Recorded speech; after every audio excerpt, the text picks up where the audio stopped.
Good afternoon, everyone. We're super excited to be here in Miami Community Newspapers. Thank you, Grant and Michael, for this opportunity. I'm Danielle Dubuc-Wightman, serving as Executive Director for FCC USA Fútbol con Corazón. And today, we have an amazing, incredible woman guest champion for the community, Rebecca Fishman Lipsey, who serves as CEO, President of the Miami Foundation. And this podcast today is going to be Give Miami Day edition. Okay? Yes. That's why, she's she's glowing purple.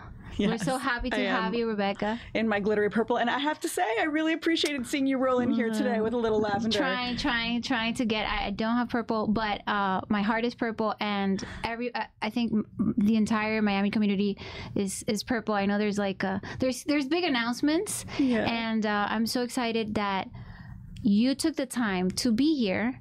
Your agenda is hectic with not only the foundation things, but everything that is coming with Give Miami Day. We're going to discuss about that, and still you took the time to come here and be in the community. I love that, to voice your why, the plans, the strategies. So thank you so much for being here. It means a lot. I am so excited to be here with you. This is Miami's week. I'm happy. It's been a day of back-to-back surprises for nonprofits, and I got to take a break and come sit here with you. So thanks for giving me my break. Awesome. And thank you to Miami Community Newspaper for giving this space as in-kind. This is amazing, and supporting nonprofits since day one. They've been so supportive with so many nonprofits. So huge shout out for them. And so let's start with Rebecca. So people know Rebecca from the Miami Foundation. They know you're incredible. By the way, last time I heard you speak, it was at the Novo Awards that you gave it was like a 10-minute presentation, and it was on fire. Thank you. It was because you started with data, but it was like a call to action. It was education and awareness, and it was it was so hyper local of why does it matter? Miami doesn't need a savior. Miami needs you. Miami needs me, needs us. We are the ones that have to be the agents of change. And I thought that was amazing. Thank you. How you brought that fire. And I think you spoke to every sector, the business, private, and community sector, etc. So let's go back to, I want to focus Rebecca, the young girl, right? How childhood Rebecca. Okay. And what we see now this amazing Rebecca. I want to know about how did it get started? How did you choose this path? And so go ahead. Oof, go ahead. I mean, there's a million versions every person can tell about themselves and how they ended up where they are. I would say flashing forward to where I am, I get to wake up every day and do what I love. And I wish that for everybody to be able to wake up every day and just feel on fire doing the thing they love. And I think for me, it's been a journey figuring out what do I love? What do I want to spend my time doing? What do I believe in? And I think those values were set really young from the beginning for me in my childhood. And I've just been kind of following the path. I think biggest influence for me was just understanding what my family had been through in the last few generations when I was a young person, and why things happened to them, and how they had to recover. My grandparents were refugees during World War II, came here, had lost everything, and had to really rebuild. And I think it was very traumatic. There's real generational trauma in what happens when you lose your parents, when you lose your siblings, when you go from being successful to all of a sudden having to sweep floors. Yeah. And I think I could see that trauma in my grandparents. I could see then for my parents, having grown up with parents who were traumatized, how that impacted them, and how then they raised me, and just kind of swimming in the environment there, seeing what the impact was of the way that their childhoods and their histories impacted them. I think it shook me and made me feel like I need to live a life of purpose. Yes. I understood, she survived, they survived because strangers were kind to them. And what she used to say to me was, they could take everything from me, but the education in my head, you can't take away. So that was when I graduated from college. My first job was to go teach, and it just kept the doors opened from that choice. okay, so you mentioned your grandmother. From your family, who do you think had the most influence? And I'm sure everyone had an influence, and there was a culture there, but also who was that person that you feel like this person, you know, marked me? It's so interesting. So, you know, I don't think I realized until she was gone that my maternal grandmother had such an impact on me. She's a really tough woman. And actually, she was the first in our family to really like fall in love with Miami. Because I grew up in New York and then New Jersey. But she used to come down here during the winters because it was cold up in New York. And she'd come with a little suitcase and she'd stay at the Days Inn on Miami, like a 2-star hotel or motel on Miami Beach. And she would walk up and down the boardwalk and stay there for a month. And I saw how she loved this place. But she, you know, I don't think I realized how she shaped me and how her story impacted me until she was gone. That's beautiful. That's beautiful to hear. And I'm sure she's proud of you, of everything that you've created. And actually, after World War II, a lot of social sciences actually emerged and developed because of families that had that intergenerational trauma wanted to understand why it happened, right? And how we do not repeat the trauma of wars and everything. So and it's so important, like, to understand the past of someone and who inspires us. So now that you mentioned your grandmother, you're growing up, then you go to college, and what did you decide to study? Oh man, so you know, I came to college and it was I was scared when I got there. I was at this fancy school and you know, I had done really well in high school and I was at the top of my class, but then you get to college and everyone there was the one at the top of their class. And so I had total imposter syndrome. And I remember I would start each semester and I would like audit a dozen classes, just to see, you know, can I hold my own in this class? Am I gonna be okay in this class? And I remember my first year there, just feeling really anxious. Like, I don't know what to study. I'm not sure which course to take. And I majored in 2 things: communications and nonverbal communication in particular, which I find super fascinating. I love it. Yeah, it's just like experiencing people's body language and what they're saying, even when they're not speaking. That was a passion for me, and I couldn't even believe that there was a study of this. And then my other degree was in psychology. So fun that you mentioned it before. But, you know, things that I feel like they weren't going to become my course of work, but they shaped who I am. That's incredible. And now that you mentioned nonverbal, Amy Cuddy, you know, so I am a big fan of hers, and like her book of presence and everything. And so, yeah, definitely. And you have like that same kind of energy, I think, now that I look at it. So when you were studying, you said, okay, I'm going to learn all of this, which, by the way, when you studied that was not very common or commercial.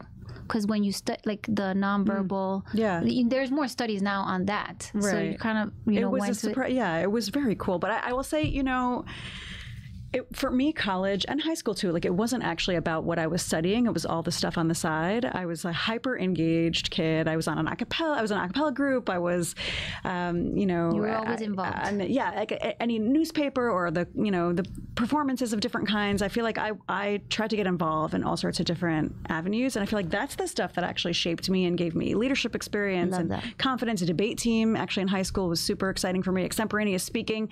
And so, you know, part of it was the classes you choose and what you major in, but actually I don't think that's what set me on my path or taught me what I'm great at. I think it was all that extra stuff. Oh wow, that's incredible. So yeah, sometimes you hear people say it's the extracurricular that actually shaped me, not the actual career that I chose. Yeah. And so once you graduate, how is it that you say, I'm going to go into teaching? Like, what is that moment, or was it several moments that you said, my thing is teach? Because you could have chosen, let me have a consulting, or let me have like just hear patients. Yeah. You know, why did you choose? Because teaching has a lot of psychology, but it's more, of course, it's engaging. It's more kinesthetic, and it's different. So, I mean, the truth is, I didn't choose teaching. And teaching is an incredible profession, and everyone who does it, I have so much admiration for them. But what I chose to do was teach for America, which is a slightly different thing. What I chose to do was fight against an issue that bothered me, which was that low-income kids are not getting the same quality public school education as high-income kids. When you look to see the quality of our public school system across the country, your zip code dictates often the quality of the free education you're going to receive. Right. And this bothered me. And so what I enlisted to do for 2 years wasn't just to teach, it was to become a champion for that issue, to learn about it hands-on, to try to do everything I could to change the future for my students, but also to be a part of a group of people who really care about that and will fight that. So it was more of a advocacy policy thing and, you know, taking action. Yeah. It was about public service. Public service. And then after that, were you here? After that, what happened? You came to Miami? Yeah. So I, first of all, I loved being a teacher. It was just what an experience, and my kids were so brilliant, and I learned so much from them and from being a teacher. And then after my 2 years of service were up, I basically applied to Teach for America. They had all these jobs at the home office, and I was like, I love this organization. I believe so much in this organization. I don't really understand how the back office works, so I'm just going to apply to every job, and you're going to put me, like, you know me, you've seen me in my classroom, you've seen me as part of this network, place me somewhere. And so they placed me as somebody who was training the new teachers, and then they just kept promoting me and putting me into leadership positions. And I believed so much in the work. I loved the people I was working with. And I remember I was thinking about getting my PhD in education, and I wanted to go to Boston to some of the schools that are up there, have some really interesting educational leadership programs. And so I asked the CEO, hey, I heard you're opening up shop in Boston. Do you need somebody to be the managing director in Boston? And he was like, no, but would you consider Miami? No way. I was like, Miami, Miami, interesting. And that is how I ended up here to be the executive director. It was an accident. That's amazing. So you when you get here, what year was that? God, it was like 07, 08. Oh my God. Yeah. Okay. So you get here. How was that transition at the beginning? Was it exciting? Yeah. So first of all, shock? I'm married. Okay. And I get this opportunity to be the executive director in Miami. This is new. This is a new community. My husband has a job up in New York, and it's like, do I unemploy my husband so that he can come and support me here? And so we had a bit of like, is this permanent? Are we really going to do this? Will this just be, it was a bit of a turnaround role. So maybe I'll go for 2 years and lead in this way, and then we'll come back to New York where all of our friends and our network is. And I came down, I didn't really know. I knew one person, one friend, and I just, I couldn't find my people right away. The culture here was really different. The vibe was super different.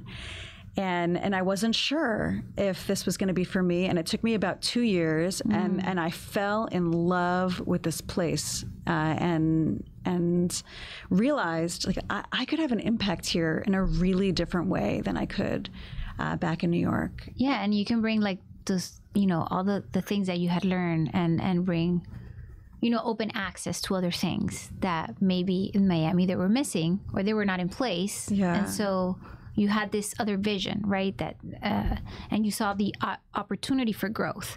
So once you're here, but by the way, your babies were born here? Oh yeah, they're Miami babies. Okay. But I'll say this, here's what I saw in Miami. Like, think about where Miami was in 2008, 2007. So I was running an organization whose focus was talent.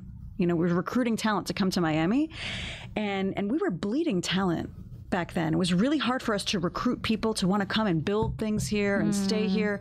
And often we would see top talent graduate, get into great schools elsewhere, and it was hard to convince them to come back because the great jobs weren't here. If you were building a business here and you needed venture capital, people would tell you to your face you needed to go to California or New York, or they wouldn't invest in you. And what I saw when I got here was there's a core group of people who really believe in this place, and it's not fully formed yet. And there's a chance here to actually be a part of the shaping of a future of a community. Like, New York is formed. Right. And the circles of power Everything there is are invented. structured. Yeah. Yes. But here, it's fresh. And I think the same thing that was chasing other people away, they were looking for opportunity elsewhere. It was like, no, you don't understand. Like, the opportunity's here. Be a part of the creation of something here. And it was a really magical decade for the people who've been involved here, hyping up Miami since 2000. It's amazing now. I feel like we all need hats that say, I told you so. Yeah, exactly. And when a lot of people, like either elected officials, they'll say like, I've been talking about like the tech ecosystem of Miami, but they're referring to that infrastructure. But I feel like when now that you're here, you've been here for so many years, you've pretty much built with other group, like what other networks, like social impact infrastructure. It's like you're the one pioneering it along with others, but you shared that vision, you vocalized it, you brought so like never give people. me solo credit, but I would say like my obsession has been building coalition with all the change makers in Miami. And when I left Teach for America and founded Radical Partners, that was my heart. Beautiful. It's like it was a passion project out of my soul. Like I see all of these amazing people in Miami building things that matter to the future of this place, and they need support and resources and a network, and they need to scale. And that became the business model. Help these leaders scale and not do it alone, do it with each other. Love that. Which now Joanne, who's amazing now, I love her. And she was at our FCC International Forum, and she was one of the panelists, and she was crushing it. And I'm sure she learned a lot from you as well. And from her. Yeah. It's like a mutual beneficial relationship. But I just think it's so cool to have women in leadership, like mentors, and there's I just think it's beautiful to have that in the ecosystem. So here that now, okay, tell me about Radical Partners, and then we're gonna go to the Miami Foundation. What do you want to know? So you build Radical Partners with that focus. How many years were you there at Radical Partners? 8-ish years, like around 8 years. Wow. Yeah, and I don't know that I even expected it to scale the way that it did and become an organization employing, a dozen people. And to see the network of the leaders who have come out of the leadership program is, 150 Beautiful. of the most outstanding social impact leaders in our community. And I remember for many of them, when they came through the boot camps that we ran, they weren't even paying themselves yet. They were at the very beginning of their journey. And it's like, I believe in this person. They're incredible. And what they need is for people to back them. Can we get people to back them and, help them get the resources and the infrastructure they need to scale? And I love now looking around and seeing these bosses doing incredible things in Miami and feeling like I got to be a part of that legacy. It's like so much fun. You get to see the fruits of the labor, like everything that you've invested. And then how is that then that you go to, can you share us a little bit about how then you transition to the Miami Foundation? Sure. So for those who are not familiar with what Radical Partners was, it's an accelerator for social impact. So we were running these boot camps and leadership programs to help scale social impact ventures. And we had a for-profit arm running accelerator programs and coaching and scaling businesses. Some of them are for-profit, some of them are nonprofit, all with a cause. And then we had a nonprofit arm that was creating scholarships for people who couldn't afford to participate in the programs and do a variety of other community initiatives. And I needed somewhere to house my nonprofit arm. And I knew the Miami Foundation because I had participated in their Miami Fellows program, which is best program. And so I loved this place. And I looked to Ruth and to Javier as leaders. And I remember sitting down with Javier. It was actually the day that we were selecting the last cohort of fellows.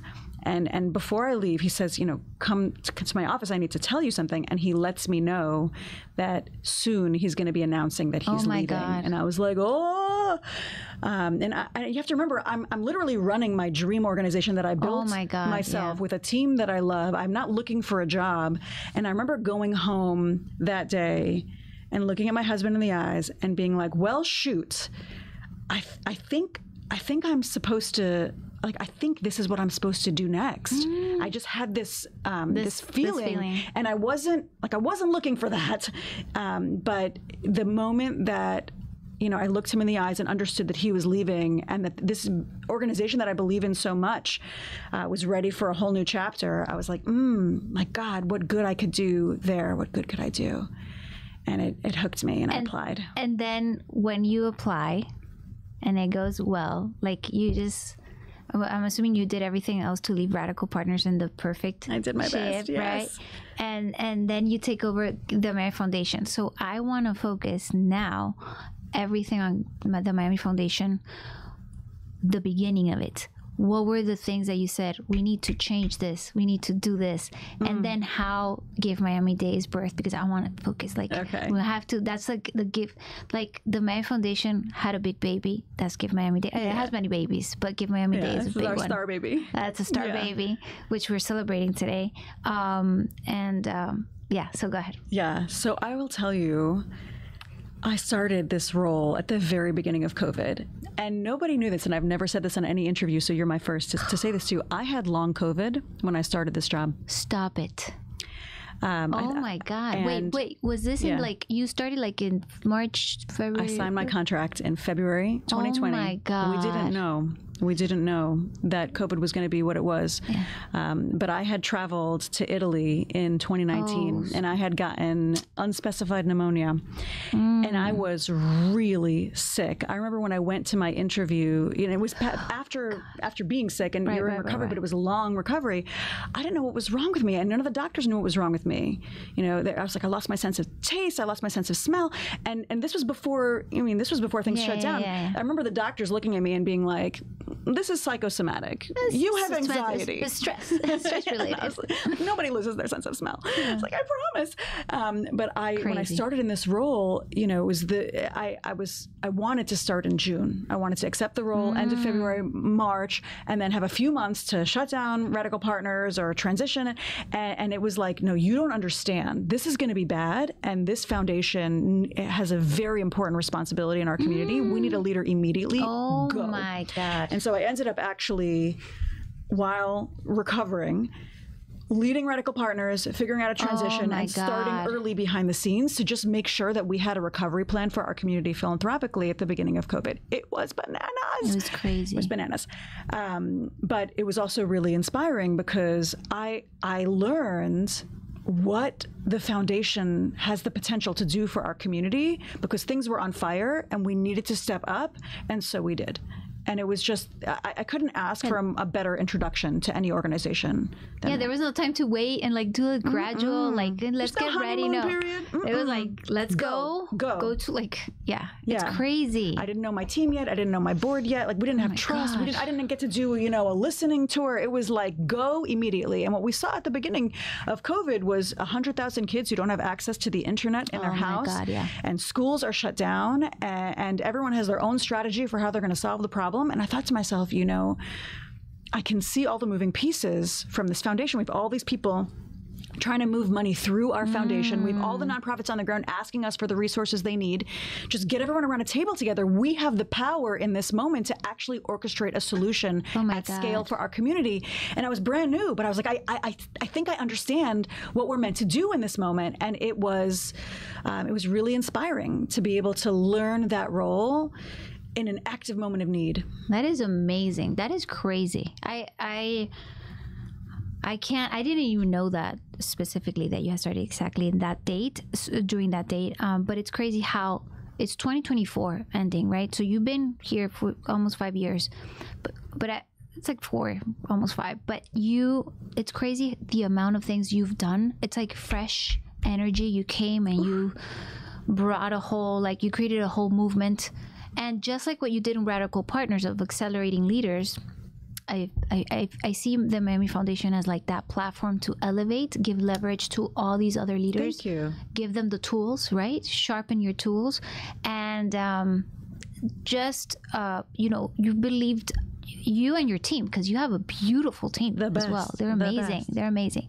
And the fact that they believe, elevate, believe in others, like right? It's like como una cadena, like in Spanish, right? You've created this this contagious spirit, and it sinks in the culture. You can see it, and you see it even before Give Miami Day. It's not even about Give Miami Day. So I want to ask you, before we go into Give Miami Day, can you tell me? And usually I like to share these with our youth. Can you tell me one amazing moment that you have in your career, and it could be within the Miami Foundation, that you thought, oh my God, this is amazing. We did it. I learned X, Y, and Z. And then one moment that it was probably the most difficult, the most heartbreaking, one of the, like, and what happened then, right? And it could be with whatever. So these are like, I call it like the lessons of leadership, right? That we all go through. Just like we had personal trauma, you know, sometimes corporate trauma, or people think that nonprofit work is like, it's like, oh, it's so beautiful. You get to do, it is beautiful. It is a privilege, but it is hard at times. And people don't get to know that. So do you have I'll start with the hard and then I'll get to the good, you know, and the thing is, if I do one thing right as a leader, two things right. One is it's all about the people. You have to build great culture on your team and hire great people. And so the biggest and most important struggle for me when I got there was to understand, what's the culture now? What do I need the culture to be in order to accomplish what we want to accomplish? And how do we get it there? And how to build when I haven't gotten it there yet. Oh, wow. And so I think my biggest lessons have been about, you know, I'm scaling this foundation.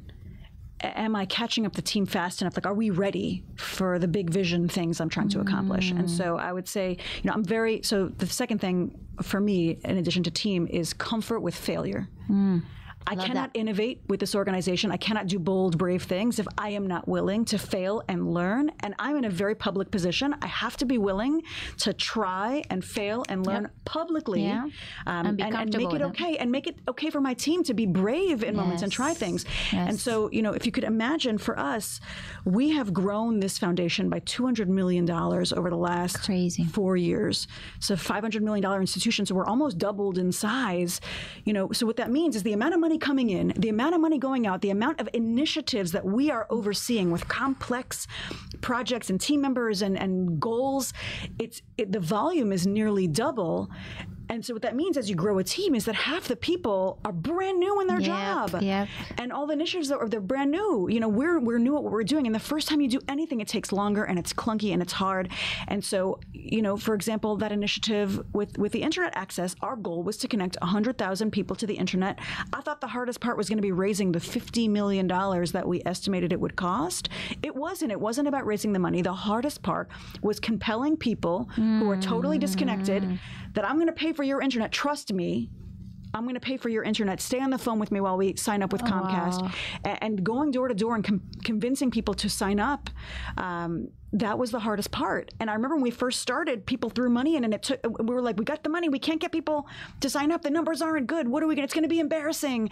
And we had to be willing to stick with it long enough for it to be successful. In the end, that initiative helped connect over 300,000 people to the internet. But it took us taking a pie in the face for a couple months and people asking, what do the numbers look like? Not good. What are the numbers? Not good.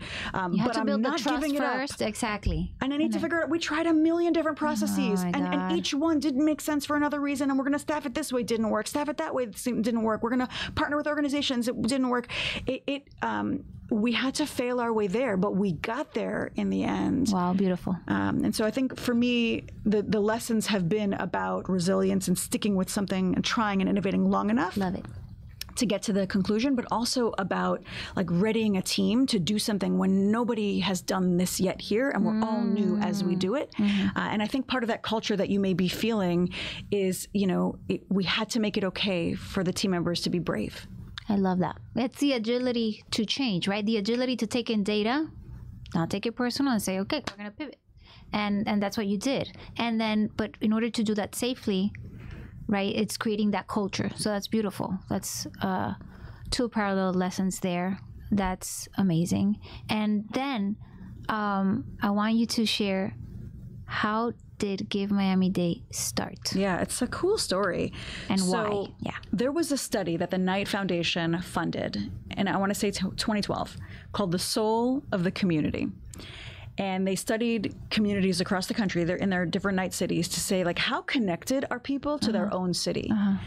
And Miami had the lowest civic health in the country of all the cities that were measured, and this wasn't the only study that said that. AmeriCorps every 2 years also puts out a study about civic health, and Miami consistently lowest voter turnout, lowest volunteer rates, lowest donation rates, and so there was a lot of concern about what do we do to help people in Miami feel proud to live here, feel like they want to engage locally. What can we do?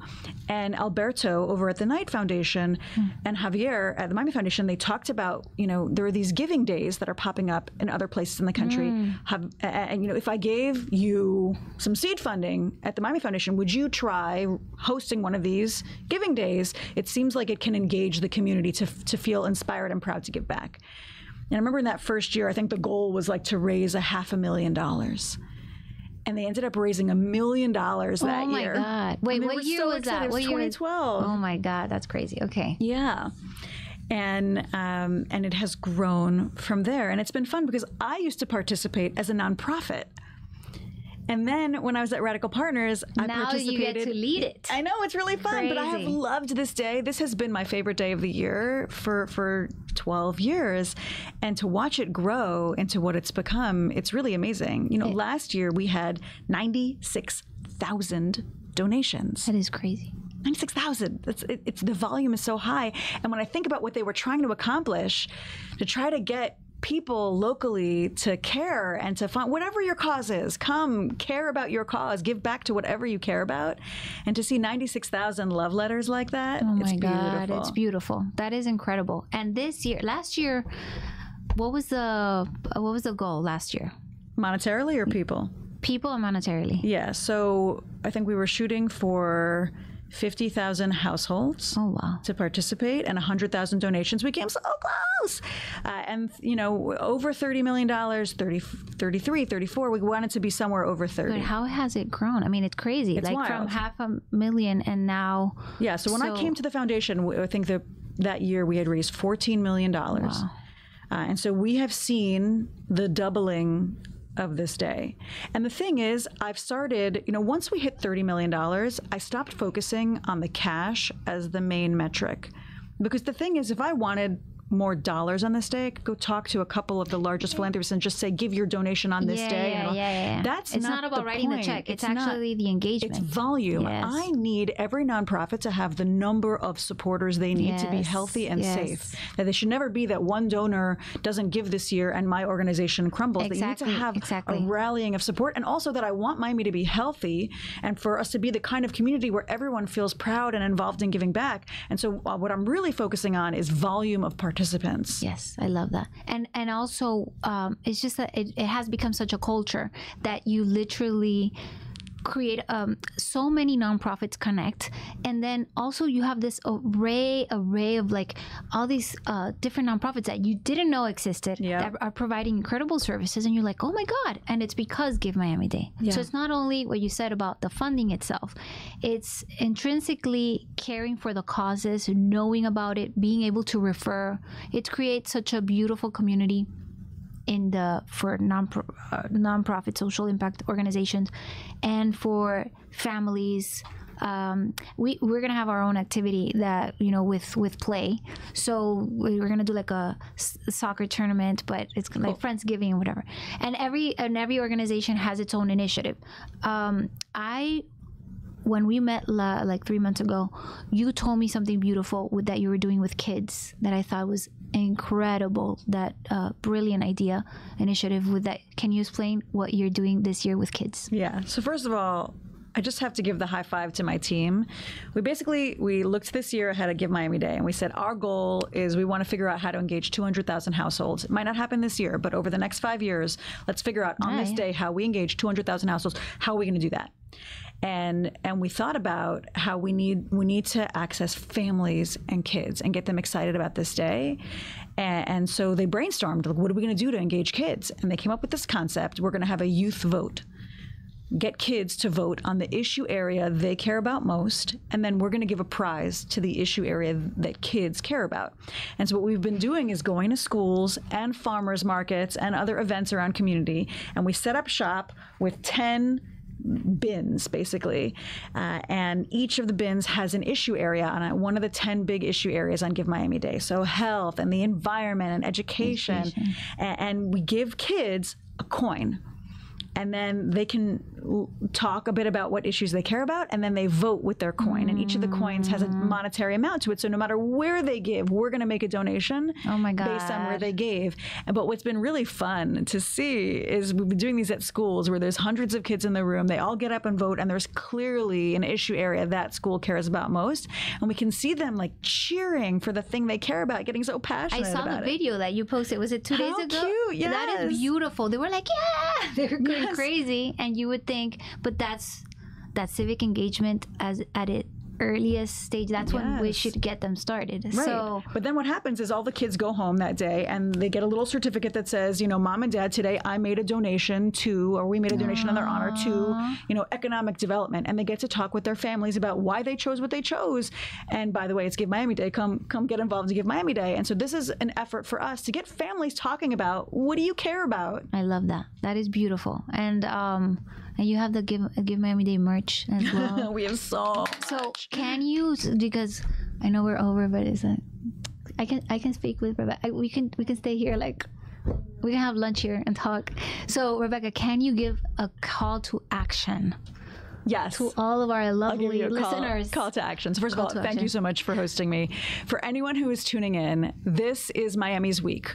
All year round, there are over 1,000 organizations who all they do is stand up for Miami, whatever issue area it is that you care about, environment, health, education.